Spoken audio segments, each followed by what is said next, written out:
algún aspecto en relación ya sea resistencia antimicrobiana o control de infecciones. Muchas gracias. Muchas gracias, doctor Yair, por su presentación. Podemos activar el micro. Si alguien tiene preguntas, por favor, levanta la mano para poder activarle.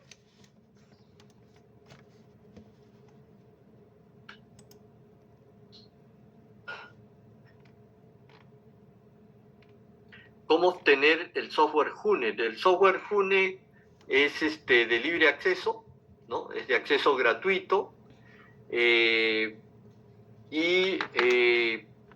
ustedes buscan en Google o en el repositorio del Instituto Nacional de Salud, pueden buscar el documento que les mostré sobre el mapa microbiológico, y ahí tienen todo un instructivo de cómo usar el Junet y los enlaces incluso para poder acceder no solamente al programa per se, sino les enseñan cómo instalarlo, etcétera. En estos últimos 3-4 años hemos venido haciendo diferentes cursos virtuales. Aprovechando la pandemia, hemos capacitado a microbiólogos de más de 20-25 hospitales, ¿no? A nivel nacional, virtualmente, ¿no? Son básicamente microbiólogos. Lo ideal es que también los epidemiólogos también se capaciten, pero eso está a libre disposición, ¿no? Y incluso hay otros formatos, porque por ejemplo, como el Junet es un programa informático y maneja una base de datos, la estructura de la base de datos se ha uniformizado a nivel nacional para que todos los hospitales manejen la misma versión de Junet, así como lo hace Argentina a través del Instituto Malbrán, y todos manejemos la misma base de datos, estructura de base de datos, de forma tal de que cuando nosotros consolidemos, esto sea viable y factible y podamos, digamos, compartir la información con la Organización Mundial de la Salud. Doctor Yagui, buenas noches. ¿Qué tal, Corel? Le quería comentar que hace un par de días que hubo la clase, me parece, con el doctor Eddy. Uno de los participantes preguntó si sabíamos si había una norma, una guía para profilaxis antibiótica quirúrgica. Y medio que no sabíamos, yo no respondí, pero yo estoy escribiendo también la guía de mi hospital, y estaba utilizando como inspiración la guía de la Sociedad Argentina de Enfermedades Infecciosas, que es una guía bien simpática, pero qué buena información que nos da usted de que tenemos una guía ya seguramente bien trabajada por ESALud, que puede servir de inspiración para los que estamos en pro en los hospitales, y hacer una guía de profilaxis antibiótica, que en teoría debería ser lo más simple, ¿no? En teoría es lo más simple de implementar como primeros pasos en el PROA. Así que muchas gracias por ese dato, doctor. Sí, en realidad era algo que le estaba reclamando a UNAGES, la Unidad de Generación de Evidencia del Instituto Nacional de Salud. No, como ustedes saben, han salido algunos dispositivos durante la pandemia en donde crea, digamos, una unidad de coordinación de las oficinas de generación de evidencia de salud, del MINSA a través del INS, de DIGEMIT, ¿no? Entonces tienen que coordinar, ¿no? Para ponerse de acuerdo en la elaboración metodológica de las guías de práctica clínica para todas las enfermedades, obviamente. Ahora están concentrados en cáncer, ¿no? Pero algo que traté de hacer rápidamente es, bueno, ¿qué hay en antibióticos? Y en realidad no tenemos un repositorio, ¿no? Yo creo que voy a seguir buscando, pero hay hospitales que han avanzado bastante, ¿no? Veo el Instituto Nacional de Salud del Niño de San Borja, tiene muchas guías de práctica clínica, no solamente en los aspectos que le he mencionado, sino en muchas otras enfermedades que ellos manejan, pero también hay otros hospitales como el INEM, por ejemplo. Esta guía de antibióticos de reserva es súper interesante revisarla, ¿no? Sobre todo los que tienen ya o han comenzado su proa, sería bueno echarle una mirada, ¿no? Se ahorran un montón de trabajo, ¿no? Sobre todo, Sí, por ejemplo, como lo ha hecho el Hospital San Bartolomé, ¿no? El Hospital San Bartolomé vio que el Instituto de Salud del Niño de San Borja tuvo su guía de práctica clínica para ITU, para tratamiento de ITU, y prácticamente la hizo suya, y sacó una resolución y la hizo suya, ¿no? Bien interesante, revisó y aparentemente cumplía sus exigencias, ¿no? Pero eso está totalmente correcto, porque si uno no tiene que descubrir nada nuevo si todo ya está escrito, así que en ese sentido me parece eso muy útil. Contar con un repositorio sería, por supuesto, muy, muy útil. Yo no había pensado en eso en realidad, pero esa iniciativa tendrá que tomar una institución. Ni siquiera a una G se le ocurrió, por eso les estoy diciendo, ya tienen que hacer eso, ¿no? Más bien acá hay una pregunta sobre... Sí. Noemí va a apoyar con las preguntas. Pero no, siga usted, doctor, siga. Sí, acá hay una sobre antibioprofilaxis. Y hace algunos años, creo que hace 20 años, hice un estudio de antibioprofilaxis en cesáreas en algunos hospitales de Perú. Entonces, como parte, estuve llevando en Chile una maestría de control de infecciones hace 8.000 años, ¿no? Y normalmente la profilaxis es por única vez, en el caso de cesáreas, con una cefalosporina de primera generación, ¿no? Y no es antibioprofilaxis cuando se da 3 o 4 días, ¿no? Como acá figura en la pregunta. Eso ya es tratamiento prácticamente, ¿no? Entonces, uno de los aspectos que deberían hacer los amigos que trabajan, los colegas que trabajan en PROA, es evaluar la antibioprofilaxis quirúrgica. Porque una de las cosas que encontré en un hospital de la Seguridad Social y en uno del MINSA, era de que utilizaban antibióticos que no eran cefalosporina, usaban en esa época cloranfenicol, aminoglicósidos, le daban por 4 o 5 días, etcétera, etcétera, ¿no? Después de la cirugía, ¿no? Entonces, eso es algo que, digamos, hay que monitorizar, porque a veces se hace un uso inadecuado de los antimicrobianos, ¿no? Dice, ¿cuáles son las diferencias o semejanzas entre el Comité de Control de Infecciones y el Comité del Comité de Optimización del Uso de Antimicrobianos, ¿no? Entiendo esa la pregunta. Bueno, hay una gran diferencia. Cuando el año 2000 escribimos la propuesta de norma de prevención y control de infecciones, que lamentablemente hasta ahora está vigente, creo que ya tiene más de 20 años, ¿no? Y eso ha sucedido con todas las normas que sacamos en su momento, la de esterilización y desinfección, la de aislamiento hospitalario, no se han actualizado, lamentablemente. Pero ¿cuál es la diferencia? La diferencia, seguro ya la doctora Coralí les ha dicho, ¿no? La verdad que hemos avanzado mucho en lo del PROA en el sentido de tratarle de dar una organicidad a través de una unidad o de una unidad funcional, ¿no? En los hospitales, que tenga ahí, digamos, un presupuesto, un personal, un espacio físico. Cuando generamos la Organización para el Control de Infecciones a inicios del 2000, pensamos en algo funcional, pero ya pasando los años, uno cuando es más viejo, digamos, ya se da cuenta de los errores, ¿no? Entonces, ahorita lo que nosotros necesitamos es actualizar la norma de control de infecciones dándole organicidad. Por ejemplo, a nivel del Ministerio de Salud lo que tenemos que tener es una dirección ejecutiva de control de infecciones asociadas a la atención de la salud.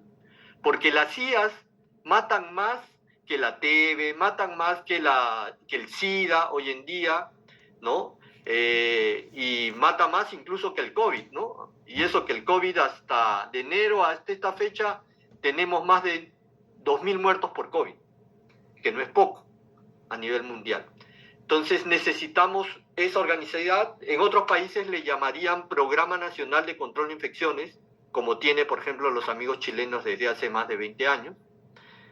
A nivel hospitalario necesitamos, por lo menos en institutos nacionales, tener oficinas o direcciones de control de infecciones, en hospitales nacionales también, ¿no?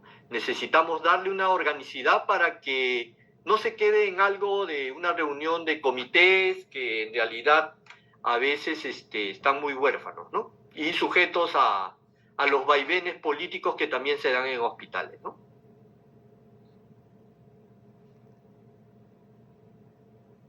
Estás con el micro apagado, creo. Ha sido tema de una de las charlas del curso, precisamente hacer énfasis sobre la palabra equipo o unidad, ya no soportar, ya no asumir que es el comité el que va a ser el ejecutor de las actividades, sino más bien ya hablar del equipo. Y como dice la OMS, un elemento core principal es contar con personal entrenado, dedicado y con presupuesto, ¿no? Exacto. Formando un equipo, eso es lo que dice la OMS. Sí, en realidad lo que se tienen que llevar del curso es que solos como médicos, solo como enfermeras, solo como microbiólogos, no van a hacer nada en sus hospitales. Lo que tienen que hacer es unirse, ¿no? Unirse y trabajar juntos, porque solos no hacen nada, no van a tener impacto, no van a tener impacto, menos en resistencia, pues. En resistencia tiene que estar el microbiólogo, el infectólogo, pero también la enfermera, ¿no? Porque ¿quién va a aplicar las precauciones estándar mayormente y el aislamiento? Las enfermeras, ¿no? Nosotros podemos indicar, pero quien va a hacer que se cumpla eso son las enfermeras. Quien nos va a dar y comunicar el diagnóstico oportuno es el microbiólogo. Quien nos va a supervisar la vigilancia de IAS es el epidemiólogo o la epidemióloga. Entonces necesitamos coordinar y eso, digamos, es una lección aprendida, pero a veces dolorosa, ¿no? Sobre todo con los brotes. Dice algo de entornos de atención ambulatorios. A ver, en realidad ese es un tema casi huérfano, ¿no? Pero en control de infecciones, por ejemplo, en estos momentos estamos haciendo, estamos promoviendo, estamos capacitando a establecimientos de primer nivel de atención 1.3 y 1.4, primero capacitándolos en control de infecciones adaptado al primer nivel de atención, lo cual es difícil. ¿Por qué? Porque cuando uno revisa la normatividad mundial de OMS, lo que tienen básicamente es para hospitales. Entonces, algunas personas que más o menos hemos recorrido el tema, tratamos de llevar algunos lineamientos generados en normas al primer nivel de atención para la atención de pacientes ambulatorios. Pero esa capacitación va con un producto. El producto final, al igual que lo hicimos con los hospitales hace bastante tiempo, es que la capacitación termina en un plan de prevención y control de infecciones para el centro de salud. Otra de las cosas que estamos haciendo y terminando prácticamente es abordando temas, digamos, huérfanos hasta el momento en Perú. Por ejemplo, estamos haciendo un estudio evaluando el control de infecciones en consultorios de odontología de centros de salud del Ministerio de Salud. Lo estamos haciendo en Lima ciudad, donde supuestamente es lo mejorcito, ¿no? Por ejemplo, les voy adelantando que algunos centros, digamos, no autoclavan su material que utilizan en odontología. Los calientan con las entufas, básicamente, ¿no? Entonces no asegura nada. No sé si tienen un tema de limpieza y esterilización y desinfección, creo que sí, pero ahí eso es clave, ¿no? Estamos utilizando una herramienta del CDC de los Estados Unidos para tratar de, digamos, con una pequeña investigación, tratar de decir, miren, esto está en Lima, ¿cómo será en provincias? ¿No? Entonces, tratar de abordar temas huérfanos en primer nivel de atención. Y epidemiología, ¿no? El CDC peruano, digamos, ya desde algún tiempo está tratando de fortalecer la vigilancia de IAS en primer nivel de atención. Básicamente, endometritis puerperal asociada a parto vaginal, sobre todo en los 1-4, o sea, de atención de 24 horas, y también vigilancia de infecciones, pero en personal de salud. llámese tuberculosis, COVID e influenza. E infección latente tuberculosa con PPD, dado que felizmente el ex programa o la dirección ejecutiva de TEBE tiene presupuesto y ha estado comprando PPD para la aplicación en personal de salud.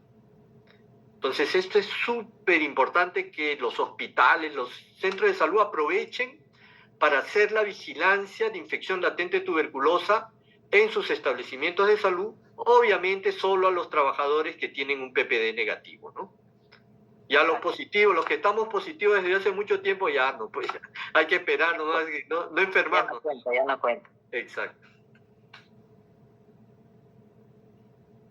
No sé si hay algunas preguntas, comentarios. Muchas gracias, doctor. ¿Cómo mejorar la profilaxis quirúrgica? Creo que ya había conversado, ya había respondido sobre la profilaxis quirúrgica, y la última era sobre la atención ambulatoria. Ya, excelente. Creo que ya hemos evaluado las preguntas. Estaba viendo el WhatsApp, por eso, para ahorrarte trabajo. Ya, listo. Doctora, Muchas hay gracias. una persona que quiere hacer una pregunta a Gaby. Ya. Sí. Tu audio está activado. Sí, ya. Buenas noches. La consulta que hacía en relación a una normatividad que ayude a detallar un poco las medidas de control de infecciones en entornos ambulatorios, porque la experiencia que nosotros tenemos es en unidades de diálisis, ¿no? Que la mayoría de pacientes se atienden en una prestación tercerizada en centros ambulatorios, pero en realidad, en función al seguimiento que hacemos desde el Centro Nacional de Salud Renal, estamos viendo que hay muchas complicaciones infecciosas, ¿no? Y bueno, nuestros pacientes tienen una gran carga de comorbilidad y son añosos, ¿no? Comórbidos, un montón de complicaciones, pero muchos procesos infecciosos, ¿no? Hemos tratado de trabajar, por ejemplo, en la experiencia de la pandemia, en el fortalecer todo el tema de vacunación, pero en realidad hemos tratado de contener o buscar normativas que nos puedan ayudar a orientar el trabajo a nivel de todos los centros ambulatorios, ¿no? En ese sentido era la consulta que yo hacía, ¿no?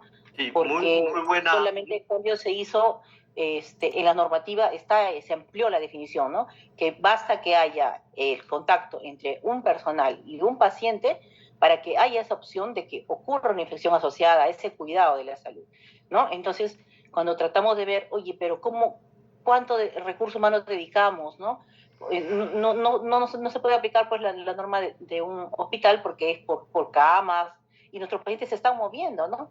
Y en las unidades ambulatorias hacen una bacteremia y se refieren al hospital. Y quien termina tratando toda esta complicación son los hospitales, ¿no? Entonces, como que falta mucha toma de conciencia en quien está en el entorno ambulatorio, en quien está brindando la atención directa al paciente, en el sentido de que tenga que referirlo oportunamente para hacer los hemocultivos, para que el médico no solamente le deje con el tratamiento empírico, ¿no? Entonces dice, bueno, no fue bacteremia, pero ¿y por qué no lo derivó? ¿Por qué no se hizo? Y así, ¿no? Entonces, de repente yo quería pedir eso, ¿no? Si es que tuvieran algún alcance adicional para estos entornos, ¿no? Que son de diálisis ambulatorio. Gracias. Sí, muy buena pregunta y, digamos, traslado a la pregunta, ¿qué normativas son urgentes ahorita o tenemos un vacío? Tenemos la norma de prevención y control de infecciones en entornos odontológicos. Para eso estamos haciendo un diagnóstico y lo siguiente sería hacer una propuesta de normativa en ese tema. La otra norma que nos queda pendiente es la norma de prevención y control en centros de hemodiálisis. Y esto no es nuevo, o sea, hemos tenido en los últimos años cada vez más frecuencia de infecciones del torrente sanguíneo asociados a catéteres de hemodiálisis, en provincias sobre todo, ¿no? Creo que el último ha sido en Loreto, en Iquitos.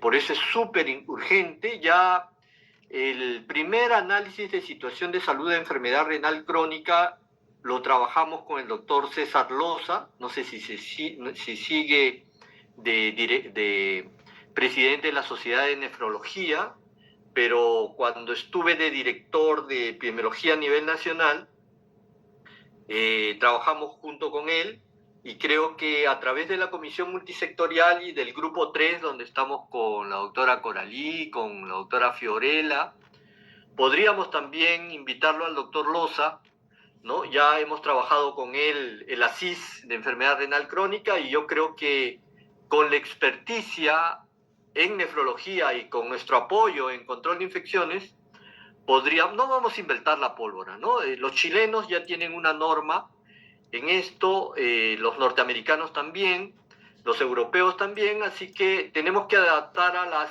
realidad peruana, que en realidad, como tú decías, hay mucha terciarización, ¿no? Ya porque, por ejemplo, en salud ni el MINSA se dan abasto, entonces contratan terceros.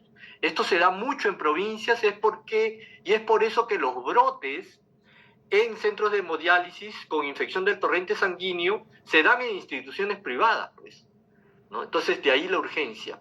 Otra cosa súper urgente es la actualización de la norma de limpieza y desinfección, que también es un serio problema que, en realidad, mira, desde inicios de la década del 2000 hemos hecho capacitaciones grandes. O sea, ¿qué hacíamos? Capacitábamos a toda la gente, digamos, que tenía responsabilidad, y luego aprobábamos la norma respectiva. Un ejemplo, al inicio del año 2000 capacitamos a 70 jefas de central de esterilización de 70 hospitales de Perú, ¿no? En ese tiempo teníamos el apoyo del proyecto Vigía con fondos de USAID. Trajimos a algunas enfermeras chilenas, a Paula Brenner, a otra enfermera del hospital alemán, o Las Condes, creo, no me acuerdo de la clínica Las Condes, pero era, digamos, la experta en central de esterilización. Capacitamos a central, y ahora, por ejemplo, las enfermeras tienen su asociación de enfermeras especialistas en central de esterilización, ¿no? Y hay muchas líderes a nivel, en diferentes regiones. Eso mismo hicimos con los epidemiólogos, por ejemplo. La mayoría de epidemiólogos eran básicamente epidemiólogos de campo, ¿no? Entonces nos formaban, por ejemplo, en cómo controlar un brote de sarampión en la comunidad. Pero otra cosa es la epidemiología hospitalaria, ¿no? Completamente otra cosa, ¿no? Puedes usar los mismos diseños epidemiológicos, pero la intervención es completamente diferente. Entonces, igual tenemos que hacer en hemodiálisis, tenemos que primero capacitar a la gente y simultáneamente ir elaborando una norma de prevención y control de infecciones asociadas a la atención de la salud, en este caso de centros de hemodiálisis. Pero sí, has dado un punto deficiente, porque ¿cómo uno se da cuenta? Yo me comparo siempre con toda la normativa que tiene Estados Unidos, Chile y la Unión Europea. ¿Por qué Chile? Porque lo tomamos al año 1999, lo tomamos como modelo para desarrollar todo lo que tenemos en Perú, pero como no hemos actualizado las normas, nos hemos quedado un poco en la actualización. Muy bien, doctor Yagui. Muchísimas gracias. Nuevamente una excelente presentación. Toda la solvencia que usted tiene para responder a las preguntas. Muchísimas gracias, y espero que nos podamos ver en un siguiente curso. Ok. Gracias, doctor. Gusto. Saludos a todos.